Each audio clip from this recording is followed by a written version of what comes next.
Today, Christy lives quietly at his home in Dublin. Quietly, but not idly, for he leads a very full life.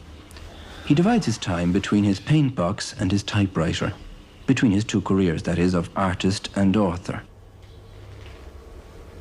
His paintings are full of colour and life, and no one looking at them would ever guess the circumstances under which they were painted.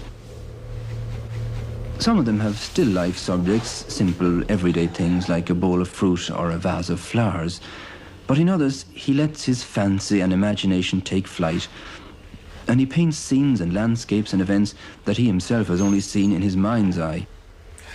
For him, his paintbrush is a means of escape, a means of self-expression, an outlet through which flows all his love of life and movement and activity. He sees things the way a child sees them, as something new and strange and exciting, and he paints them the same way. It's the painting of a man who's never been able to take anything for granted.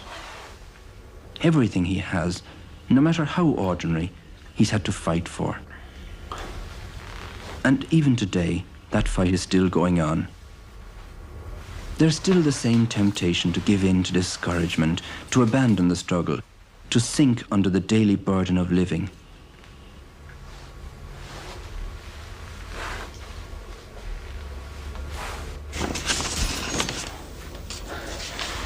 Well, Christy, you've certainly got great variety in your paintings, both in the subjects that you have chosen and also in your style. Are you still at the experimental stage? Yes. So you still regard yourself as a pupil of art? Yeah. Have you a teacher at the moment? Well, I have. From the College of Art, is it? College of Art. Yes. Do you think you'll one day be a full-time professional artist? I hope so. Of course, you've already... That's my aim. It's your aim. You've already had some exhibitions, haven't you? I have two. Yes. Well, through the Disabled Artists Fund, you can sell your paintings that way. Okay. And have you already got some Yes. Christmas cards and, Yes. and that sort of thing? Well, do you think you could become financially independent and make a living through that? Well, I have more or less. Yes. Of course, that wasn't your only source of income. No. You've also got your books and your writing. Yeah. I've read My Left Foot. It's really it's a great book, I thought, especially the first chapter. It's been translated into 5 languages, I believe. 5, yeah. Must have given you a terrific thrill, did it? Yes, indeed. Mm. Well, I'm going to read a bit out of it, Christy, if I may, to you, if you don't object to hearing your own words. It's a bit that you wrote just after you'd come back from Lourdes. Here it is. I know quite well that no matter how I might appear on the surface, no matter how I might pretend to others, or how much I lied to myself, I would never be happy or at peace with myself as long as I was crippled like this. Now that was written, I suppose, about 10 years ago. About 10 years ago, yeah. Do you still feel that way about your handicap, Christy? Well, yes, I do. But I'm not bitter though. Yes. I'm quite reasonable about it, you know? Yes. Well, do you think that you've got a more mature... I've grown up. You've grown up and grown up with it. I Yeah. hope. Yes. Do you think that Lourdes helped you to an understanding of that? Yes, indeed. In what way now?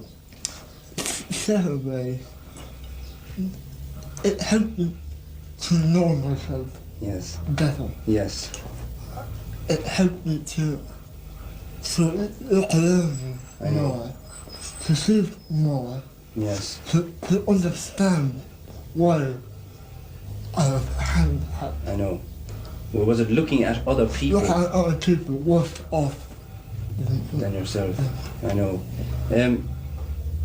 Well, I remember reading another part of the book. You mentioned that after spending some time in the clinic, you realised that you were making progress, but that no matter how much progress you made, you'd never really be a normal person, able to lead a normal life.